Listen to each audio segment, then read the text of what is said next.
Toi, descends. Je vous ai dit que ça c'est une femme, non? Vous discutez quoi?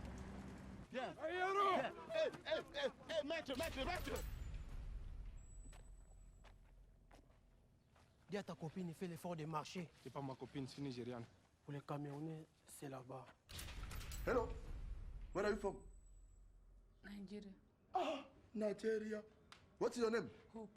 Hope.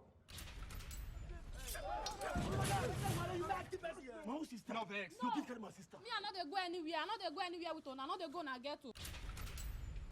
J'ai besoin de l'argent. L'argent de la connexion. La Nigériane, c'est moi qui ai négocié. Si j'avais besoin d'une femme, je reste au Cameroun. Tranquille. The Cameroon guy where I tell you about carry down Niger get home. Want me to slap you?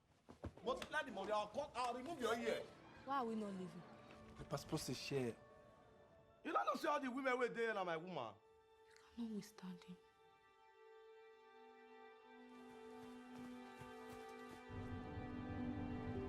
Je suis quitté du Cameroun pour aller en Europe. Je vais arriver là-bas.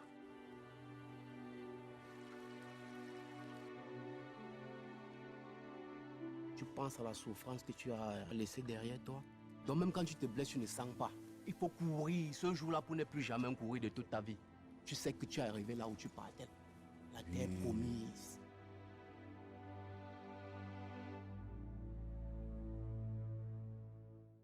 On se demande parfois à quoi sert un générique, mais on sait à quoi ça sert un générique.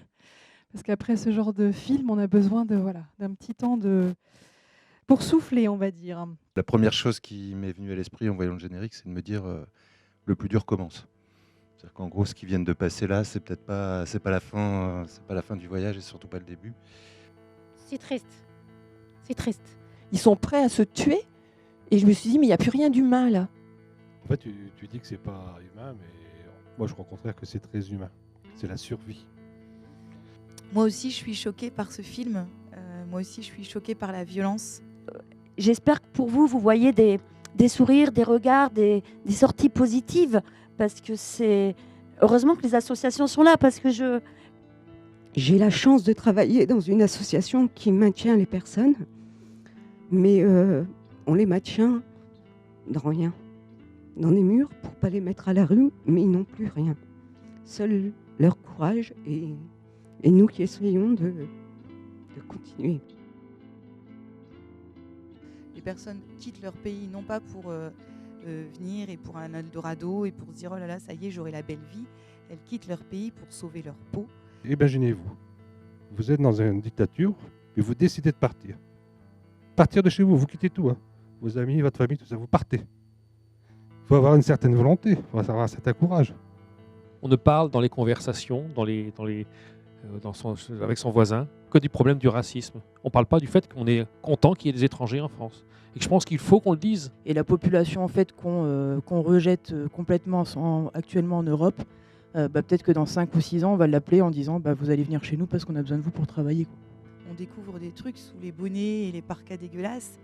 On découvre des journalistes, on découvre des chercheurs, on découvre des profs.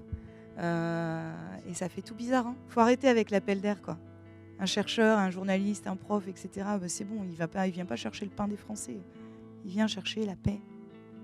Juste. Certes, il y a des racistes. Certes, il y a des gens qui ont peur des étrangers. Certes, il y a des gens. Mais il y a aussi plein de gens qui n'ont pas peur des étrangers. Il y a plein de gens qui ne sont pas racistes. 86% des personnes interrogées proviennent d'un pays en guerre. Et 14% seulement fuient la misère, sachant que souvent, la misère est une conséquence de la guerre. Ici, là, dans le Nord-Pas-de-Calais, qui compte je ne sais plus combien de millions d'habitants, on parle de 3000 personnes. Ça donne des zones de non-droit, ça donne des zones où la loi ne s'applique pas, et elle ne s'applique pas pour la défense des plus faibles.